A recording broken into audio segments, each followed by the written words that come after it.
السلام علیکم ورحمۃ اللہ وبرکاتہ۔ میرا نام ہے Rizwan Ali Sabri. Welcome to my new reaction video. آج ہم ابراہیم علیہ السلام کی اسٹوری جانیں گے، جو کہ اللہ تعالیٰ کے بہت ہی خاص نبی تھے، جن پر بہت ساری آزمائشیں آئی ہیں۔ تو چلیے شروع کرتے ہیں۔ ابراہیم علیہ السلام عراق کے مشہور شہر بابل میں پیدا ہوئے۔ ابراہیم علیہ السلام کے باپ بتوں کو تراش کر بیچتے تھے اور خود بھی بتوں کی عبادت کرتے تھے۔ ابراہیم علیہ السلام نے اپنے باپ اور اپنی قوم سے فرمایا، تم کس کی عبادت کرتے ہو؟ وہ کہنے لگے، بتوں کی۔ ابراہیم علیہ السلام نے فرمایا، جب تم بتوں کو پکارتے ہو تو کیا وہ سنتے بھی ہیں یا وہ تمہیں کوئی نفع اور نقصان بھی پہنچا سکتے ہیں؟ تو لوگوں نے کہا، یہ ہم کچھ نہیں جانتے، ہم نے تو اپنے باپ داداؤں کو اسی طرح کرتے پایا ہے۔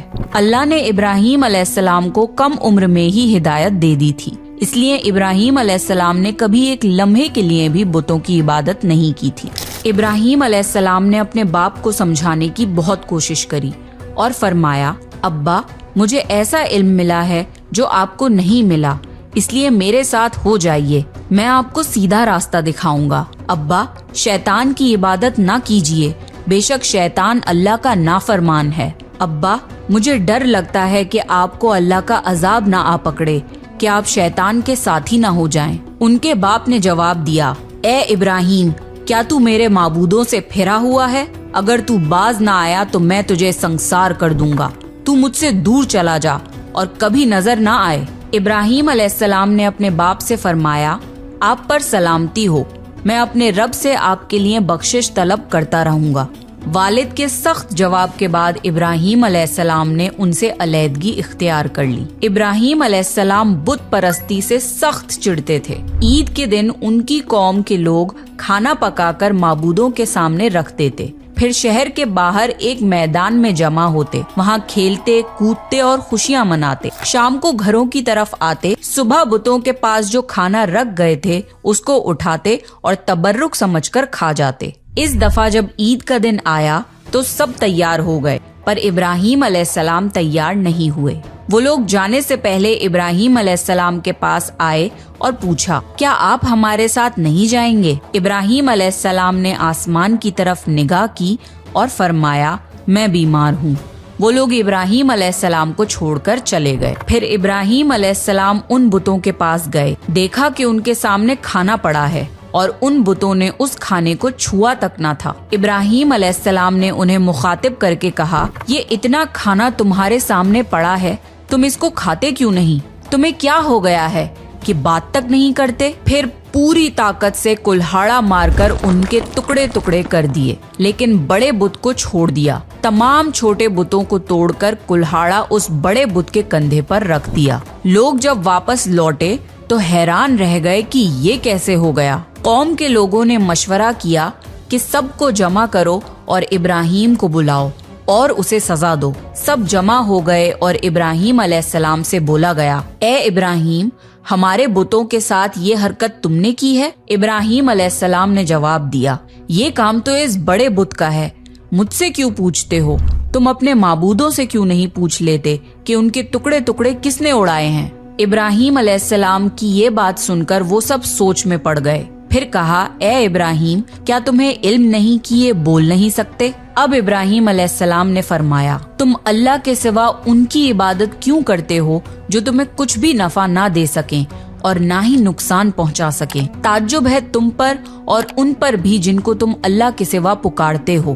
تم ان کی پوجا کرتے ہو جن کو تم خود اپنے ہاتھوں سے تراشتے ہو۔